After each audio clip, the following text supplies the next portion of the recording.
oleh El Romani dengan sekali sontek tadi. Langsung terbuka kebijakan nila. Bagaimana kita penempatan Marcelino untuk bisa menciptakan potensi. Sangat 9 dengan 5 gol. U23 17 kali dengan 6 gol. Insting yang baik, kesempatan yang baik, momentum yang baik, dan disinilah gol itu diciptakan. Naluri gol yang sangat Ibrahim Lutfana. Bulan lalu hina timnas Indonesia, kini pelatih Malaysia jilat ludah sendiri. Pelatih timnas Malaysia Peter Klamowski menegaskan skuad Harimau Malaya bakal kedatangan pemain naturalisasi baru.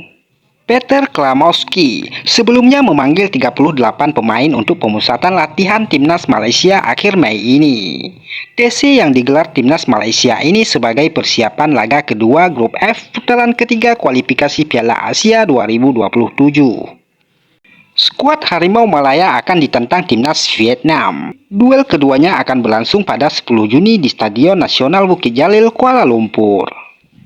Baik Malaysia maupun Vietnam dituntut meraih kemenangan dalam pertandingan ini karena sangat krusial, khususnya terhadap nasib keduanya dalam perebutan satu tiket ke putaran final Piala Asia 2027 di Arab Saudi. Hanya ada satu tiket yang tersedia dan akan diberikan kepada juara grup di putaran ketiga kualifikasi.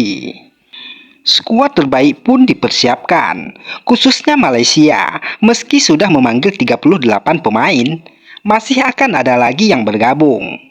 Menariknya pemain yang bergabung diindikasikan berstatus naturalisasi dan tidak hanya satu, tapi ada beberapa. Hal itu dibeberkan langsung oleh Peter Klamowski selaku pelatih timnas Malaysia saat ini. Kemungkinan besar akan ada pemain naturalisasi yang bergabung pemusatan latihan timnas Malaysia jelang laga melawan Vietnam. Proses naturalisasi sedang berlangsung dan beberapa pemain akan bergabung ke skuad. Kami belum siap merilis informasi itu saat ini. Saya dapat menjamin pemain sudah memiliki dokumen sah akan masuk ke dalam tim. Masalahnya adalah waktu. Saya berharap dapat mengumumkan kabar baik ini pada penggemar pada awal Juni. Peter Klamowski mengaku tak mempermasalahkan pemain Malaysia yang dinaturalisasi berstatus keturunan atau asing. Ia akan menganggap semua pemain tersebut adalah orang Malaysia dan mau berjuang untuk tim nasional. Yang penting mereka adalah orang Malaysia. Mereka haus akan perjuangan dan bersedia berkorban demi negara ini. Mereka tak hanya menumpahkan keringat, tetapi juga darah dan air mata demi bendera Malaysia, pungkas Klamowski.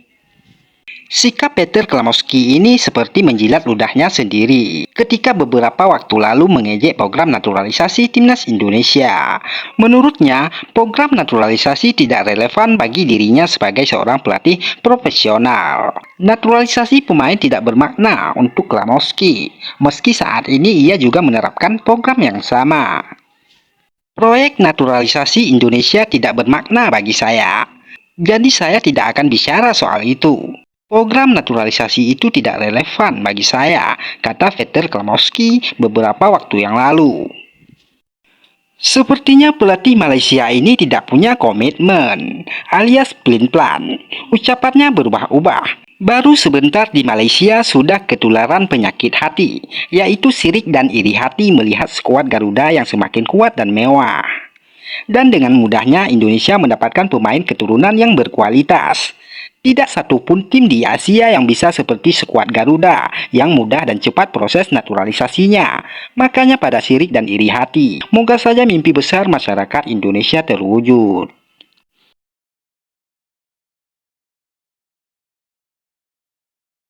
Tom Hai akui pendam rasa iri kepada Jay Izzez yang jadi kapten timnas Indonesia. Pada akhir 2024 lalu, Tom Hai mengungkapkan rasa irinya sekaligus penyesalan.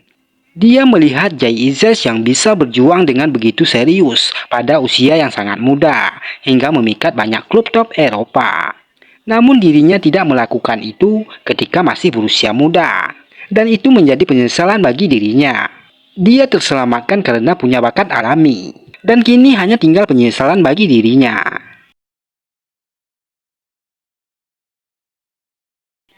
Sebuah peluang untuk Indonesia. Keputusan Jepang untuk menurunkan pemain muda tentu membuat timnas Cina ketar-ketir. Mereka menilai bahwa kondisi ini akan membuat posisi tim Dragon semakin sulit. Jika Indonesia bisa memanfaatkan situasi tersebut, maka peluang Cina semakin menipis. Pada akhirnya, tidak peduli seberapa banyak perubahan yang dilakukan Jepang. Kuncinya adalah bagaimana Cina dapat memanfaatkan kesempatan yang ada. Menghadapi Indonesia, timnas Cina harus berusaha semaksimal mungkin untuk memenangkan 2 pertandingan beruntun dan mendapatkan poin yang layak mereka dapatkan, tulis media Cina Sohu. Bintang timnas Indonesia, Sain Patinama dikabarkan akan bermain di Asia Tenggara selepas meninggalkan klub Belgia Cassiopen di akhir musim 2024-2025. Yang pertama, Sain Patinama kerap dikaitkan dengan 2 klub Indonesia, yakni Bali United dan Bayangkara FC, yang dikabarkan berminat meminangnya. Yang kedua, Baltai melaporkan Sain Patinama dirumorkan ke Buriram United. Tak luput dari kepergian pemain asal Filipina mereka, yakni Jefferson Tabinas. Kemana Sain Patinama akan berlabuh? Menarik untuk ditunggu. Meski sudah rugi besar, supporter Cina masih tak puas. FIFA hanya berikan sanksi denda dan pengurangan tiket laga kandang untuk timnas Indonesia.